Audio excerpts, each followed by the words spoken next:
This presentation is an introduction to the crash course, which is a much longer body of material. My purpose today, though, is to give you the highlights from that, because the crash course is a lens through which I look at the world. It's my way of making sense of a lot of seemingly disparate, troubling events.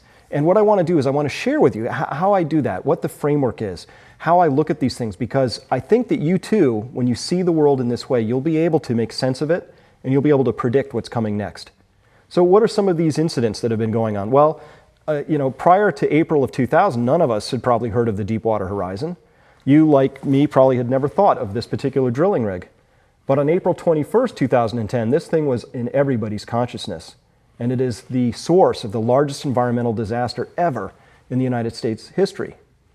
So how did this happen? Well, we might be tempted to think this was just what happens when human error and a complex project come together in an unfortunate set of circumstances, and that's partly true.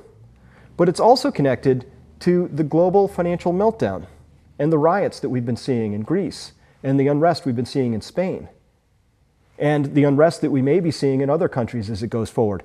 So how is it that the financial system and the Deepwater incident, how are those connected? And you may have also noticed that the stock market, which hit a peak in 2007 and then took a dizzying plunge into March of 2009 before recovering for a little while and then going through some more volatility. You might have noticed all of this as well and been wondering, well, what does this have to do with the Greece situation I've just been talking about, if anything? Well, how about the Deepwater incident? How are these and dozens of other incidents, how are these connected? Well, they are connected. I want to show you how. This story for me begins with the economy, the first E. The economy is the way in which we organize ourselves. And without a functioning economy, all of our hopes and dreams really will not come to pass. We need a functioning economy to preserve our standard of living, our quality of life, for us to have opportunities. We want to have a well-functioning economy. So I look at the economy through that lens because it's very important that we have one and that it's functioning well. But there's another reason I look at the economy as the prime lens through which I look, and that's because we get very rapid, very quick, instant feedback on the world around us from the economy. Through the financial markets, through behaviors and interrelationships of prices, we get a lot of really good information. But of course, the economy, that is the lens I look through, but it's not the most important part of this story. Without energy, the economy actually has no meaning. We could have all the money in the world, but without energy, we would really have nothing. We would not be able to build an economy. And there's a very interesting story coming up around energy, and particularly around petroleum, around oil, around the fact that oil may well, within the next few years, be peaking in terms of its total output. This doesn't mean running out, but there's a really interesting story about how our economy is put together and how it relies on energy. And when we put those two pieces, we get a very interesting story emerging. But there's a third E in this story as well, and that's the environment. And for me, the environment in this story is going to be about resources and about how those resources within my lifetime or maybe my children's, many of these are going to be peaking as well in concert with oil. And so this in itself, listen, there's really nothing here that should be too frightening about this story, but there is something that we really need to understand, and it's about how this is put together.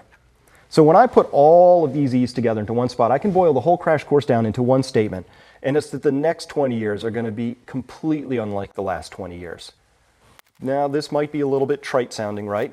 But what it really means is that the kind of change I see means that modeling what we think is about to happen based on what just happened is going to be really the wrong way to approach this. We've got a really sharp corner coming up. We have to be open to the prospect that there are some real changes coming, possibly disruptive changes. Here's how economists see the world. Don't worry, we're not going to have a lot of math in this. So what I want to do for you here now is let me simplify this equation, in case you don't remember your calculus. There. Economists see the world in terms of growth. This is an equation that comes off the Federal Reserve website, and that is the equation for economic growth. Not just any kind of growth, a special kind of growth. It's a kind of growth that sounds benign. Hey, we want our GDP to grow by 3% next year, 4%. But we want it to grow by some percentage every year. So this growth is actually a type of growth known as exponential growth, and it has powerful implications for what's about to come next, and it has enormous implications for your lives and for the lives of those around you.